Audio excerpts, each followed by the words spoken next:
Kau ingat dua cungkup berdampingan yang kau lihat di Samarantu? Iya, kenapa? Aku melihatnya sekarang. Sepertinya itu tempat kosku yang baru bersama Gaga. Kata siapa? Malaikat itu. Assalamualaikum warahmatullahi wabarakatuh. Selamat malam teman-teman. Apa kabar? Semoga selalu diberi kesehatan. Kembali lagi di ARC Horror Story. Pada kesempatan kali ini, aku akan melanjutkan kisah dari Bapak Alik Purwo dan dua temannya, yaitu almarhum Iqbal Latif dan almarhum Gaga Pribadi, saat mendaki Gunung Selamat via Bambangan. Seperti apa kelanjutannya? Langsung saja kita simak, dan pastikan jangan mendengarkan sendirian.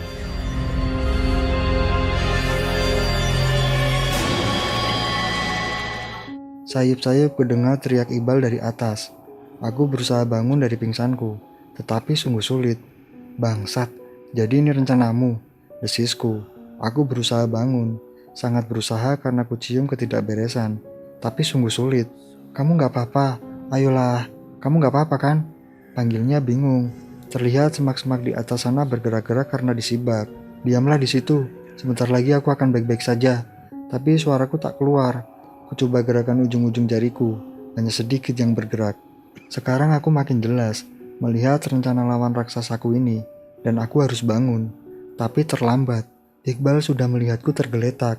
Ada yang cedera, patah, teriaknya. Sepertinya tidak. Biar aku tiduran begini sebentar, jawabku. Tapi mungkin suaraku begitu lemah, atau pramuka satu itu terlalu gugup hingga berseru. Tunggu, aku akan lompat. Mendengar kalimat itu, sontak aku seperti mendapat tenaga untuk berdiri. Kenapa aku benci persahabatan? Simpel saja. Sahabat nanggung akan menikamu, sedang sahabat sejati justru akan membunuhmu. Seperti sekarang ini, tubuh Iqbal menimpaku. Wajahnya terantuk bagian belakang kepalaku. Kacamata minus tebalnya yang sebelah kiri pecah. Sebuah pecahan besar menembus kelopak mata kirinya. Darah mengucur deras, terutama saat aku harus mencabutnya. Sampai sekarang pun, aku masih bisa melukiskan rasaku saat harus kucabut kaca itu, mili demi mili dari kelopak matanya. Rasanya seperti menikamkan kaca ke jantungku. Setelah itu, aku merobek pakaianku untuk membalut matanya setelah kutempeli lumut. Di situ Iqbal tak peduli. Dia malah sibuk memeriksa apakah ada yang cedera pada tubuhku. Kamu pramuka paling goblok yang pernah ku ketahui. Umpatku hampir menangis. Dan lagi-lagi, Iqbal tetap tak peduli. Malah sibuk memijit-mijit tubuhku. Aku tadinya benci pramuka, lalu jadi menaruh respek lagi karenamu. Tapi, kalau melihat kekonyolanmu, lebih baik kularang anak cucuku ikut pramuka, kataku sambil meninju dadanya. Sudahlah, jangan berpura-pura marah, katakan saja kau sayang padaku, katanya. Air mataku menetes, aku tak mampu lagi menahan diri dan memeluknya. Berjanjilah, kau tak akan mengulanginya, persahabatan bisa membunuhmu, kataku. Jadi kamu tadi cuma pingsan? Tanyanya. Iya, jawabku. Bagaimana kita keluar dari sini? Tanyanya. Aku teriak memanggil Gaga dan menyuruhnya untuk mencari akar atau kayu untuk mengeluarkan kami dari sini. Singkat cerita, setelah aku dan Iqbal keluar dari lubang itu, aku berpikir, apa yang bisa dilakukan seorang Iqbal Latif tanpa penglihatannya? Bagaimana kami melindungi Gaga yang selalu gamang dan mudah putus asa? Sekarang kami berdiri di halaman rimba yang tak kami ketahui luasnya. Sebuah rimba yang tersusun atas 3 lapis tanaman, semak, pohonan sedang, dan pohonan tinggi.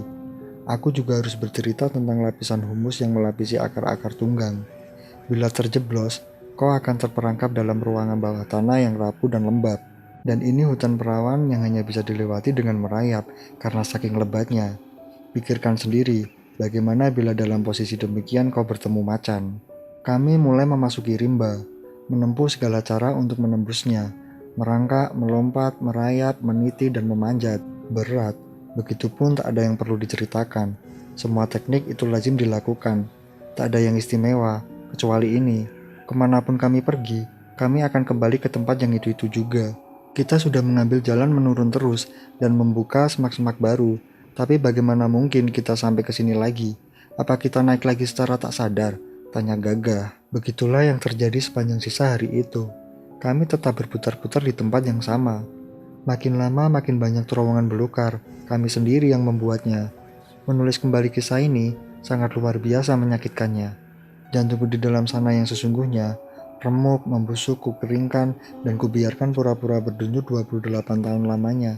Kini harus kukupas dan kukorek-korek dengan sepasang pisau bedah. Membiarkan nanah busuk meleleh keluar bersama rasa sakit yang mengiris jiwa, membuat seringkali seluruh tubuhku merinding. Ada bagian-bagian di mana aku akan kesulitan bernafas. Sungguh susah menjadi satu-satunya orang yang seolah hidup dari 3 petualang yang pada hakikatnya mati semua. Kembali lagi ke cerita. Kita tidak bisa berputar-putar terus begini, Ji. Mari kita berhenti dan berdoa. Saran Iqbal. Aku pun setuju. Iqbal memimpin kami berdoa.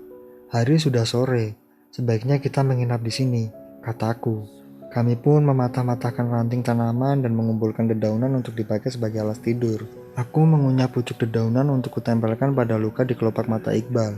Ketika malam jatuh, cuaca begitu cerah. Di langit bintang-bintang tampak gemerlap. Kulihat kedua sahabatku tertidur karena kecapean. Selalu ada rasa tentram saat melihat saudara kita tertidur pulas, seolah tak ada bahaya yang mengancam. Aku bangkit untuk mencari tempat buang air kecil. Ternyata, tak jauh dari tempat kami bermalam, terdapat sebuah lereng berbatu yang tak ditumbuhi pohon besar. Dari sana, aku bisa melihat hamparan lampu sebuah kota di kejauhan. Jauh di bawah sana, di bawah alur 2 punggung gunung. Aku duduk dan merenung.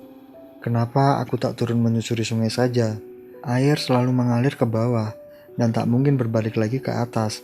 Dengan demikian, kami tak akan dibingungkan, pikirku. Aku merenungkan apa saja yang harus kami lakukan esok, hingga akhirnya tertidur dalam posisi duduk memeluk lutut di situ. Aku merasa optimis untuk bisa keluar dari neraka hijau ini secepatnya. Toh secara jujur, harus kuakui bahwa keputusan untuk menyusuri sungai tanpa peralatan itu merupakan kefatalan berikutnya. Kita susuri sungai saja, air tak akan menipu, kataku pada kedua temanku esok harinya. Dan mereka setuju. Aku mengunyah beberapa pucuk daun sebagai sarapan, mencari beberapa buah yang bisa dimakan untuk diberikan kepada Iqbal dan Gagah. Tetapi Gagah menolak. Aku dan Iqbal tak pernah mampu memaksanya. Sebagian besar tanaman di hutan bisa dimakan, terutama dari jenis paku-pakuan, bambu-bambuan, pisang-pisangan. Pada dasarnya, semua tanaman yang bisa dimakan satwa liar bisa dimakan. Kita cuma harus bisa menghindari tanaman yang berbau busuk atau menyengat, berbulu, dan berlendir. Beberapa jamur bisa dimakan, tetapi lebih banyak lagi yang beracun. Aku tak yakin keteranganku itu bermanfaat, karena sejak kehabisan bekal, Gagah lebih suka berpuasa. Dari tempat kami putuskan untuk menerabas ke lembah terdekat. Belakangan kami ketahui itu adalah Sungai Lemberang, salah satu anak Sungai Serayu. Cukup sulit juga ternyata, karena mendekati lembah, semak berduri semakin rapat. Setelah mencapai dasar lembah, rute memang lebih lapang, tetapi bukan berarti lebih mudah, karena bentuk tantangannya memang berbeda. Onak duri diganti batuan licin berlumut. Segera aku temukan menu dan cara makan baru, menggantikan alam monyet makan pucuk daun dan buah. Kukeruki lumut dari batuan, kuremas-remas sambil mencucinya di kubangan ceruk batuan. Kukunya sedikit lalu ditelan bersama air sungai. Di mulut terasa persak dan agak langu. Iqbal yang kehilangan kacamata minus ditambah mata kiri terluka, segera menjadi santapan pertama bagi batu-batu licin.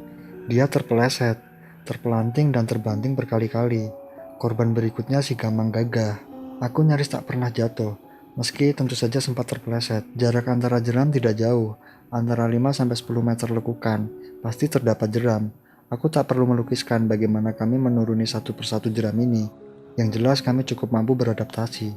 Daripada jatuh, lebih baik menjatuhkan diri, kata Iqbal. Setidaknya, kita tetap sadar atau menjangkau batu atau tanaman sebelum terbentur ke dasar jeram. Aku sendiri lebih suka berhati-hati berjalan ke bibir jeram, melempar ransel ke bawah, melompat ke pohon terdekat lalu menuruninya. Singkat cerita, aku merasa ada sesuatu di belakangku, sesuatu yang berbahaya. Karena merasa terganggu, aku berbalik. Seekor anjing hutan besar berwarna hitam berdiri di hadapanku, menyeringai tapi tak menggeram. Motivasiku untuk mengusir binatang ini sebenarnya adalah kekhawatiranku bahwa ia akan memanggil teman-temannya dan menyerang kedua kawanku yang lemah. Maka, aku memulai mensugesti diri sendiri akan betapa hebatnya aku. Di situ kami tetap tak bergerak. Aku memandang ke matanya dengan tajam dan kubisikan, "Aku tak akan menyerangmu. Tetapi bila kau coba-coba untuk maju, Aku akan menyerangmu. Mungkin kita mati bersama. Akan lebih menyenangkan bila kau yang mati. Tapi kujamin tak mungkin kau memakanku, dan aku yang akan memanggangmu. Anjing itu menengok ke kiri dan ke kanan, melangkah maju dengan setengah hati. Dia tak percaya diri, pikirku. Sekaranglah saatnya. Aku menggeram sambil memperlihatkan gigiku dan mengencangkan kedua tanganku. Dan anjing itu berbalik pergi. Karena sudah berbalik, aku melemparinya dengan tanah atau batu.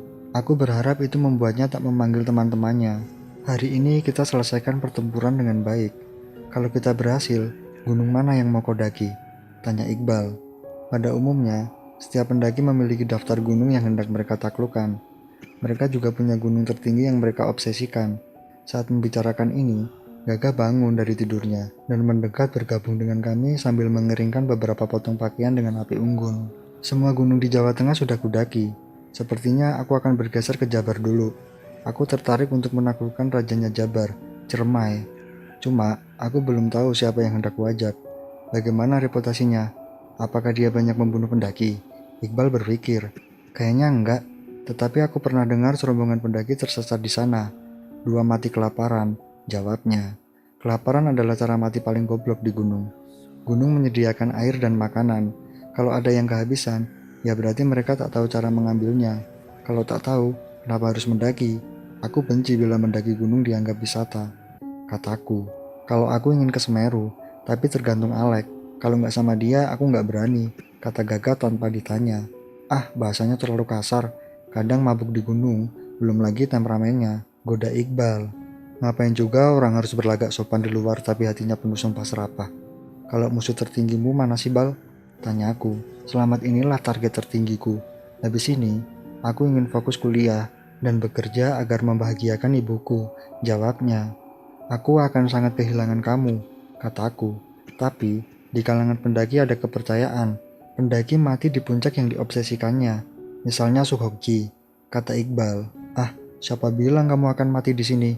Lagi pula, kalau kepercayaan itu benar, gampang mengantisipasinya. Oke, dengan ini kuumumkan, obsesiku adalah Puncak Jaya, dan aku tak akan mendakinya, kataku. Kau tinggal umumkan gunung yang lebih tinggi dan indah daripada Selamat. Rinjani, tanyanya. Kalau ternyata kelak aku berhasil mendakinya, umumkan Fuji atau MT Everest kalian, kataku. Lek, kata Gagah serius tiba-tiba. Apakah aku bisa menjadi bagian penting dari kisah-kisah pendakianmu? Pertanyaan ini adalah salah satu kalimat temanku yang bertahun-tahun membuatku bergidik mengenangnya. Diucapkan dengan wajah polos oleh orang yang begitu mengagumiku hingga keluar dari Mahapala demi bergabung denganku. Tapi, saat itu jawabku cukup ringan. Pasti, karena setiap teman pastilah menjadi bagian dari sejarah hidup kita. Tapi tolonglah, jangan lagi ucapkan kalimat itu. Aku lebih suka kau susun kisah pendakianmu sendiri. Suatu saat, bila bekalmu cukup, mungkin aku akan menyuruhmu mendaki sendirian. Singkat cerita, esoknya kami bangun kesiangan. Setelah menata kembali ransel, kami memulai perjalanan. Tetapi makin ke bawah, jeram-jeram ini semakin dalam. Tak bisa dituruni dengan cara menjatuhkan diri atau lompat ke pohon lagi. Maka tinggal 2 pilihan, merayap turun tebing atau melambung naik punggung bukit dan menyusurinya turun. Kedua cara ini menguras fisik kami. Tebing-tebing dengan ketinggian maksimal 7 meter, kami turuni dengan merayap. Ransel kami lempar ke bawah dulu.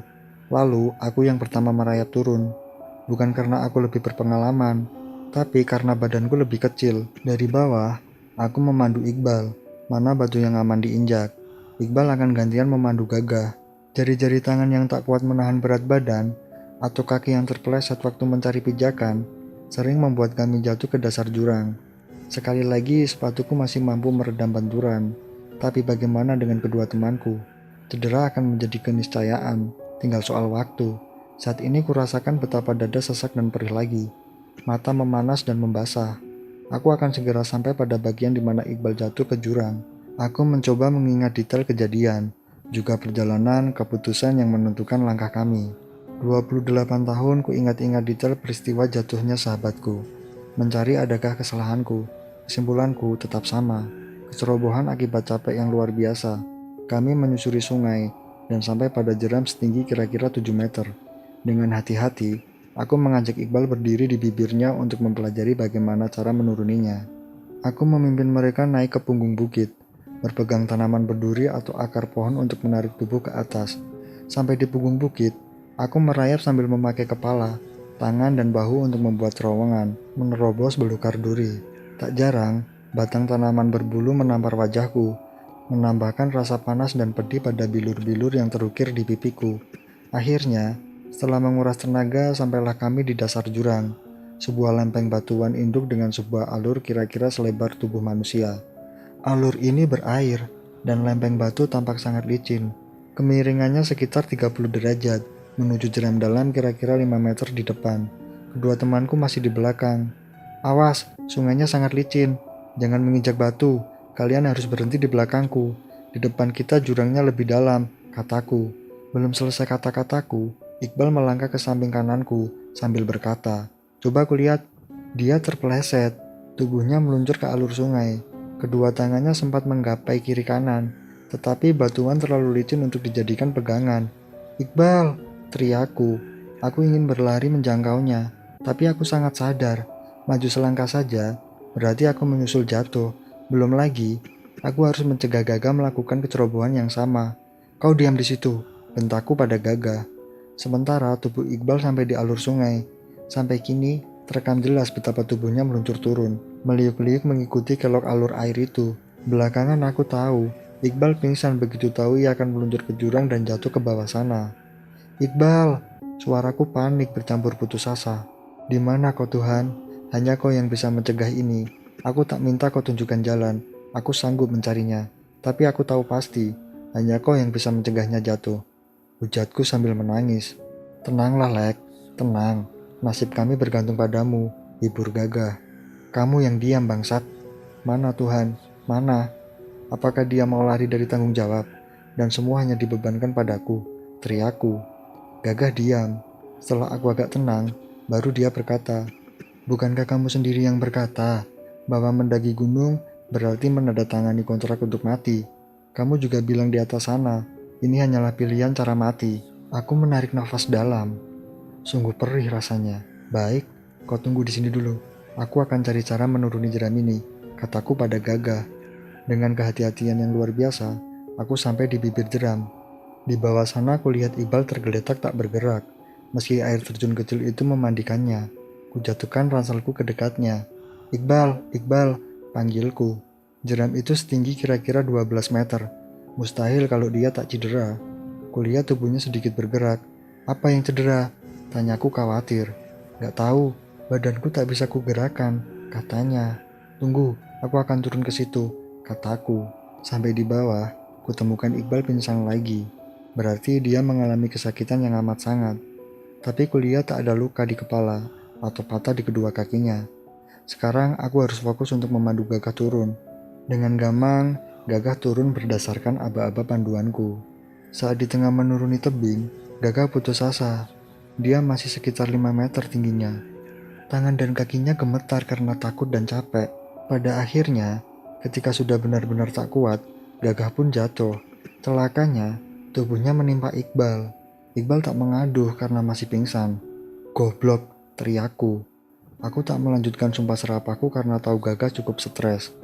Setelah memeriksa lagi kondisi Iqbal, aku mengamati keadaan sekeliling. Lembah ini cukup lebar. Kulihat ke atas, ada lajur cukup lebar di antara baris dedaunan pohon yang membentuk atap hutan. Aku harus mengantisipasi peluang bila tim SAR mencari kami dengan memakai helikopter, pikirku. "Buka ransel-ransel kita dan sebarkan semua pakaian di sepanjang sungai. Tengok ke atas, pastikan bahwa helikopter mampu melihatnya dari atas telah sana. Aku akan mencari kayu untuk membuat api unggun yang cukup besar agar asapnya kelihatan," perintahku pada Gagah yang segera melaksanakannya. Setelah api menyala, aku mengajak Gagah untuk memapa Iqbal ke dekat api unggun tersebut. Setelah kami baringkan, kami melepas semua pakaiannya yang basah untuk diganti dengan pakaian yang masih kering. Iqbal mulai siuman. Dia merintih kesakitan. "Aku sulit bergerak," katanya. "Kita istirahat dulu di sini," kataku. "Pasti ada yang patah, leherku atau punggungku, Ci?" tanya Iqbal. Di situ aku jujur. Iqbal bukanlah seorang pecundang yang harus kuhibur dengan ketidakjujuran. "Punggungmu patah, Bal," jawabku. Mata Iqbal tampak jadi layu. "Bagaimana cara kita turun dari sini?" tanyanya. "Secara teori, kita harus bikin tandu, tapi tak ada pisau ataupun tali untuk membuatnya. Medan juga tidak memungkinkan kami menurunkanmu dengan cara seperti itu, jelasku. Lalu bagaimana keputusanmu? Tanyanya. Salah satu harus turun untuk mencari bantuan, yang lain membantumu di sini untuk tetap bertahan hidup.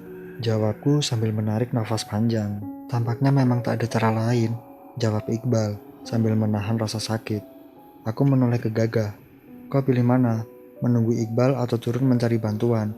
Tanyaku. Kenapa kita tidak bersama-sama di sini saja? Lebih baik kita mati bersama, Lek. Itulah persahabatan. Kita sudah menyebar pakaian di sungai dan menyalakan api. Helikopter pasti melihatnya, kata Gagah putus asa. Tidak, belum tentu helikopter mencari kita. Tapi aku tak punya pengalaman yang cukup untuk menerobos hutan sendirian. Belum lagi kalau bertemu harimau atau ular, katanya sambil menangis. Kalau begitu, kamu menunggu Iqbal. Aku yang akan turun. Berjanjilah bahwa kau tak akan meninggalkannya, apapun yang terjadi, kataku. Apakah Iqbal akan mati, Lek? Tanya Gagah. Bila tidak segera ditolong, iya. Kondisinya tak akan sanggup melawan udara dingin dan ekstrimnya cuaca. Karena itu, cepatlah tentukan pilihan, kataku. Gagah berpikir. Baiklah, aku yang akan turun, jawabnya. Tetaplah menyusuri sungai ini. Kalau tidak, bantuan yang kau bawa itu tak akan mudah menemukan kami, kataku. Tetapi kalau di depan aku menemukan jurang yang tak bisa kuturuni, boleh tidak boleh aku akan balik ke sini. Lebih baik kita mati bersama di sini, jawabnya. Oke, jawabku. Setelah aku memberi daun atau buah-buahan yang bisa dimakan kepada Gagah, begitu juga membekalinya dengan teknik survival yang paling dasar, dia berangkat turun untuk mencari pertolongan.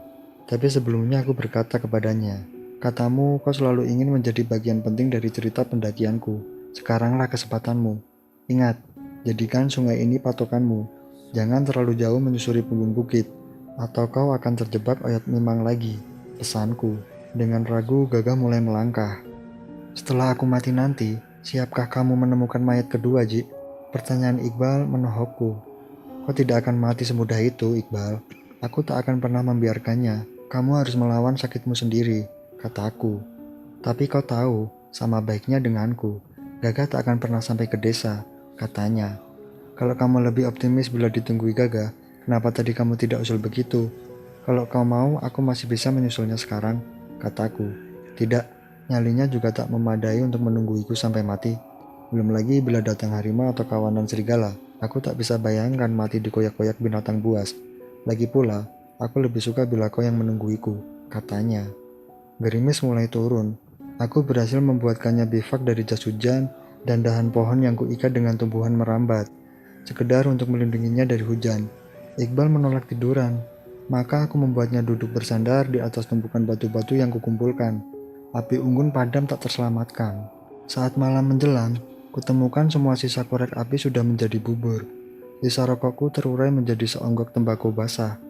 Jam berapa sekarang? Tanya Iqbal saat hujan mereda malam itu. Singkat cerita, setelah berhasil menghidupkan api unggun dengan 2 kayu yang basah, Iqbal berkata, masih ingat 2 cungkup yang kau lihat di Samarantu, Ji?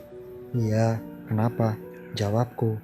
Setelah kurasa-rasakan, aku meyakininya sebagai sebuah firasat. Aku yakin 2 cungkup itu adalah makam kami. Kau akan kehilangan aku dan Gagah, katanya. Kenapa kamu begitu yakin kalau bukan aku salah satunya? Bisa saja Gagah yang akan menemukan mayat kita berdua, jawabku. Tidak mungkin, Ji. Kamu yang melihatnya. Berarti kamu yang mendapat firasat. Selain itu, kamu punya semua bekal yang dibutuhkan untuk hidup di hutan, jawabnya. Setelah berbincang panjang lebar, akhirnya kami tertidur. Dan tiba-tiba, Ji, bangun Ji. Sayup ku dengar suara dalam kantukku. Anjing itu datang, besar sekali, berwarna hitam. Dia di sana menjelati air sungai sambil memandangi kami. Aku berdiri, menjangkau sebatang kayu dari unggun yang telah mati. Kau diamlah, pandang matanya, jangan tunjukkan bila kau sedang cedera, bisikku. Maju, kupastikan kali ini kamu akan mati, desisku sambil menyeringai. Aku berdiri dengan sikap mengancam. Tak melangkah maju agar dia tak merasa terprovokasi, tetapi menunjukkan kesiapan untuk menghajarnya bila dia berani menerjang. Anjing itu mundur, lalu meninggalkan kami. Kulihat Iqbal gemetar. Segera aku nyalakan api dengan bara yang tersisa, lalu membuat 2 buah tombak dari kayu yang cukup kuat. Api dan batu membantuku untuk meruncingkannya. Apa dia mengikuti kita, Ji? Tanya Iqbal. Kuulurkan 1 tombak kepadanya. Dengar. Aku tak akan pernah membiarkan kamu dimakan binatang. Tapi kita harus berpikir yang paling buruk. Kalau sekali lagi dia kesini bersama kawanannya, sudah pasti aku akan kalah. Belalah dirimu sendiri dengan ini, kataku. Berarti ada kemungkinan Gaga diserang binatang. Siapa yang membelanya, Ji? Keluhnya. Iqbal teriak sekuat tenaga memaksa tubuhnya berdiri. Dari ekspresi wajahnya, tampak bila ia merasa sakit yang amat sangat. Dia terhuyung hendak jatuh, tapi kutangkap tubuhnya dan kupapah. Kita harus menyusulnya, Ji. Harus. Aku malu jadi beban. Bantu aku, katanya. Baik. Tapi bila medan tak memungkinkan, inilah tempat terideal yang bisa kita temukan. Ada kayu, makanan, dan air, jawabku. Aku menangis dalam hati saat mengucapkannya. Ada sesuatu yang tak kuceritakan kepadanya. Aku hanya tak ingin memupuskan harapannya. Aku memapahnya berjalan tertatih-tatih.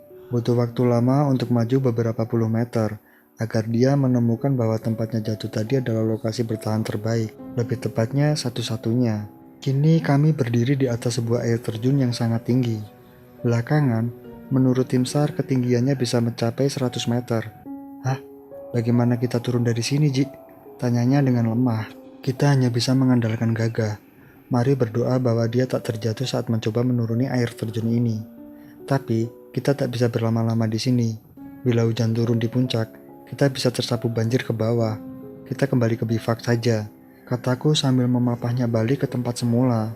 Bagaimana rencanamu setelah ini, Ji? Kamu mau melanjutkan keislamanmu atau balik ke Nasrani? Tanya Iqbal. Kenapa mesti balik? Tungkasku. Kalau begitu, aku akan memberimu daftar 10 kiai yang bisa kamu hubungi.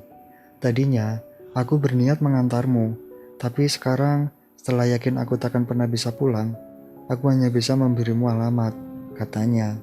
Disebutnya nama kiai-kiai itu beserta alamatnya. Kucatat dalam sebagian artikel yang diberikannya. Singkat cerita, aku tak tahu jam berapa saat itu. Seperti kuceritakan tadi, semua arloji mati. Iqbal tidur di sampingku sambil memeluk pinggangku, sedang aku duduk memeluk lutut. Terdengar suara kerosak dari semak-semak kira-kira 8 meter di samping kami. Ranting dan dedaunan belukar bersibak, lalu muncullah binatang itu. Iqbal, bangun. Jangan membuat gerakan mengejutkan, kataku. Macan loreng, Cik. Desisnya dengan mulut menganga. Dengan gemetar, aku memapahnya berdiri pelan-pelan. Harimau itu berdiri memandang kami, tampak tak takut sama sekali. Tatap matanya, jangan tertunduk, tapi jangan pula tampak mengancam, kataku. Kalau kau pernah bertemu harimau di alam liar, kamu akan tahu mengapa dia dijuluki si Raja Rimba. Ada aura yang sangat kuat pada mata dan seluruh gerak-geriknya. Harimau itu melangkah maju, 5 meter kira-kira jarak di antara kami. Aku tahu pasti, dalam satu terkaman saja salah satu dari kami pasti mati. Meski gemetar, ku genggam kuat-kuat tombak kayu di tanganku. Iqbal mencoba melakukan hal yang sama. Harimau itu mengaum, dengkulku lemas seketika. Tapi aku berusaha tetap berdiri tegak. Iqbal jatuh berlutut. Allahu Akbar, Allahu Akbar, Allahu Akbar. Desis Iqbal gemetar. Harimau itu melangkah dan melewati kami seperti tak peduli. Setelah itu kami berbaring berpelukan.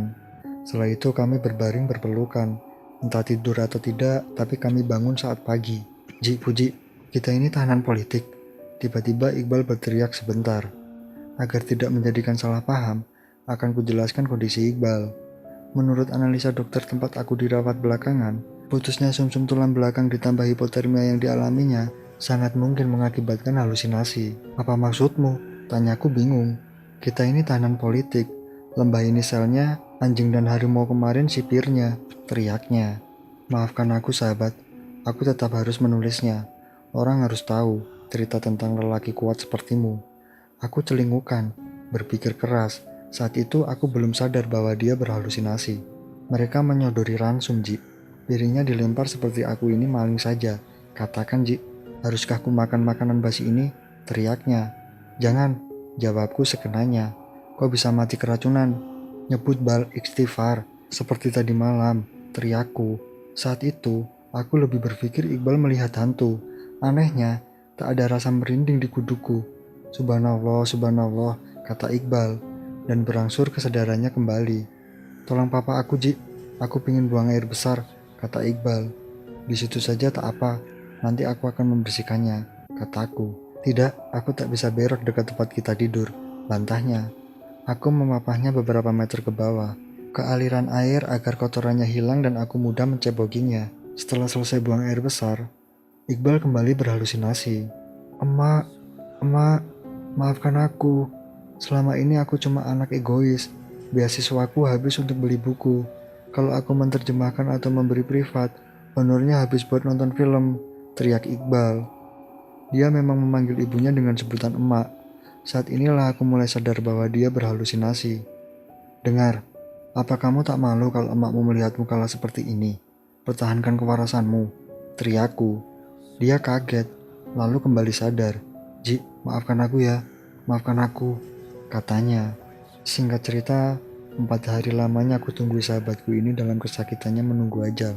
Seorang sahabat terbaik yang nyaris buta demi menyelamatkanku. Saat itu, kadang dia merasa punggungnya bagi dirajam 1000 paku. Pada tahap tertentu, bila aku melihat sahabatku sangat menderita karena kesulitan bernafas, aku juga mulai marah pada Tuhan. Apa keuntungannya menyiksa sahabatku di depanku? Siang pada hari ketiga sejak jatuh ke jurang, Iqbal tampak berkurang sakitnya. Dia bahkan bisa merangkak dan berjalan tertatih-tatih tanpa mengerang. Berak dan cebok dilakukannya tanpa meminta bantuan. Wajahnya kelihatan jauh lebih segar. Aku gembira, mulai tumbuh harapan. Sudah membaik, Bal? Tanyaku. Sudah, jawabnya sambil memakan hasil kebun yang kukumpulkan. Bila terus begini, aku yakin bisa membawamu pulang, meskipun dengan sangat pelan, kataku. Tidak, Ji, aku akan tetap di sini. Dengar, aku mau minta tolong padamu, katanya. Apa itu? Tanyaku. Gunung tertinggi yang ingin kudaki adalah Gunung Slamet ini. Tetapi gunung yang paling kukagumi adalah Gunung Sumbing. Maukah kamu memendam sepasang sepatuku di atas puncaknya? Tanyanya. Diancuk kamu, Bal. Jelas-jelas kamu jadi sehat, malah bicara soal mati. Dampratku. Shh, jangan keras-keras. Di sana itu ada 2 malaikat yang hendak menjemputku.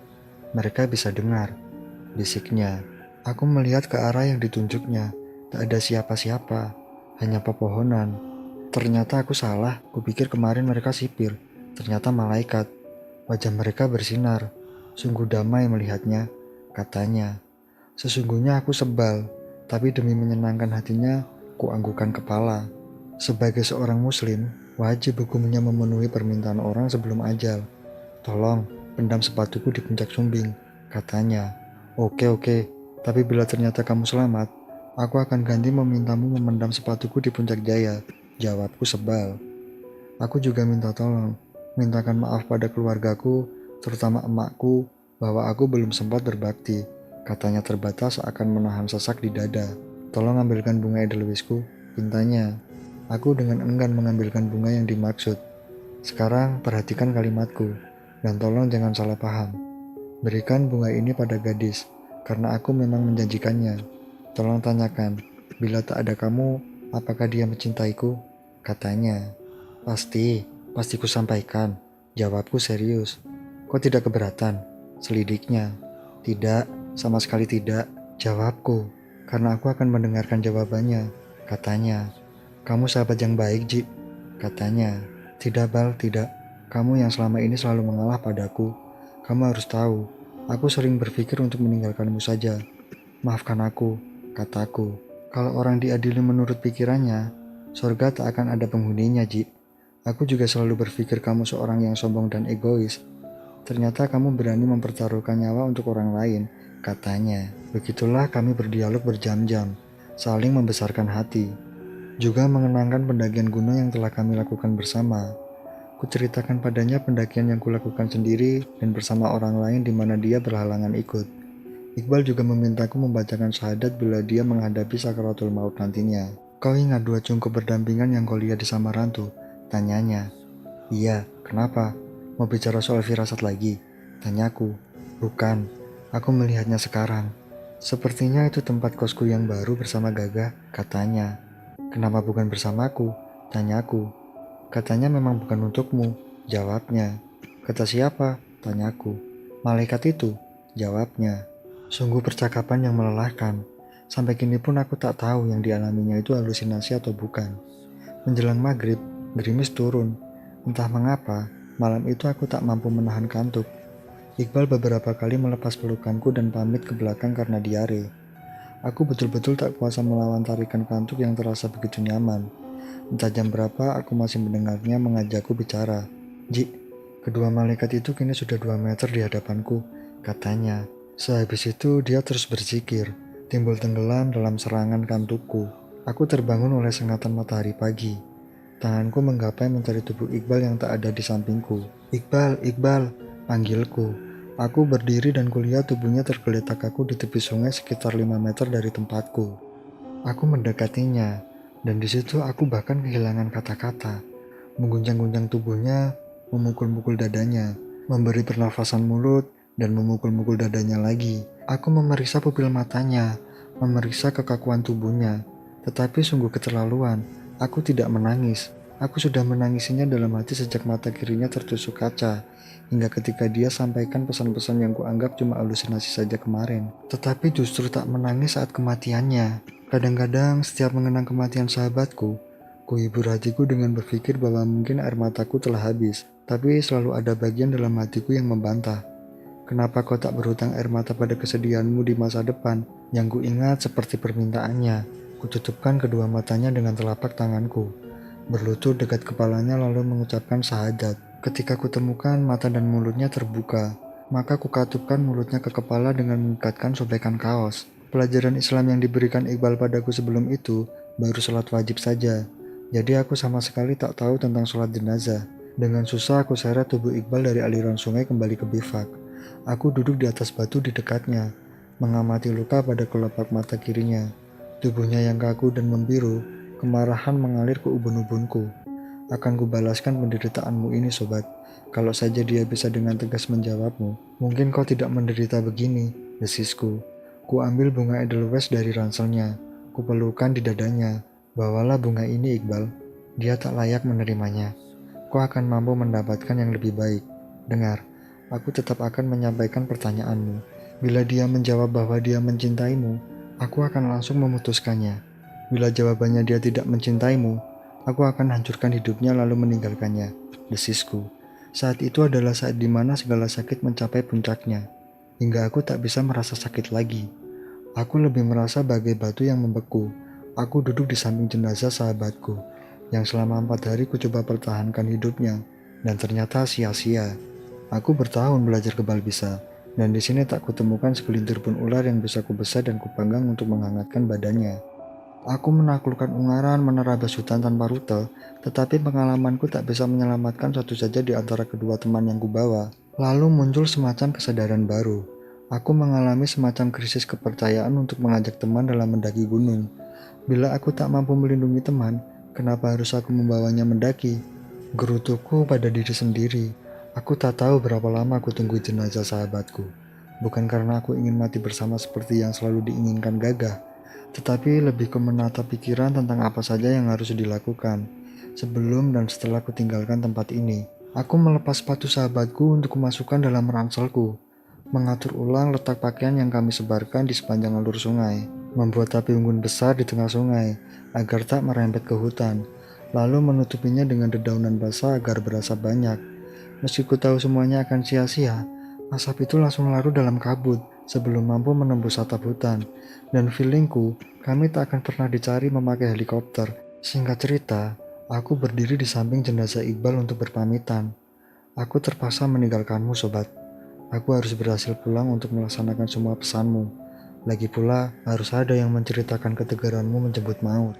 Setelah itu, lalu kuucapkan salam. Dalam adegan drama ini, ada 2 orang yang sendiri. Iqbal yang sendirian meninggal dalam hutan, pastilah sedang mendengarkan musik dari seluruh zikirnya sebelum ajal memanggilnya. Sedangkan aku juga harus menerobos hutan sendirian untuk kembali ke peradaban. Siapkah dirimu menemukan jenazah kedua? Terngiang pertanyaan Iqbal padaku sebelum meninggal. Musik rock kugemakan dalam hatiku demi menyalakan nyali. Toh nyali saja tidak cukup untuk menuruni air terjun setinggi kira-kira 100 meter.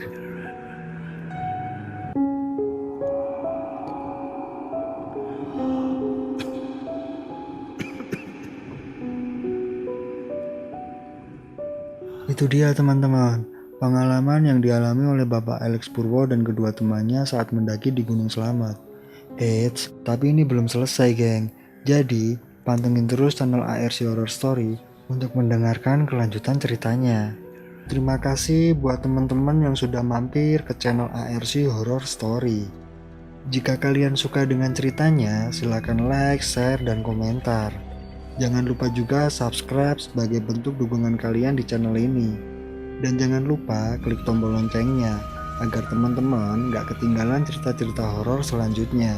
Sampai jumpa di episode selanjutnya. Assalamualaikum warahmatullahi wabarakatuh.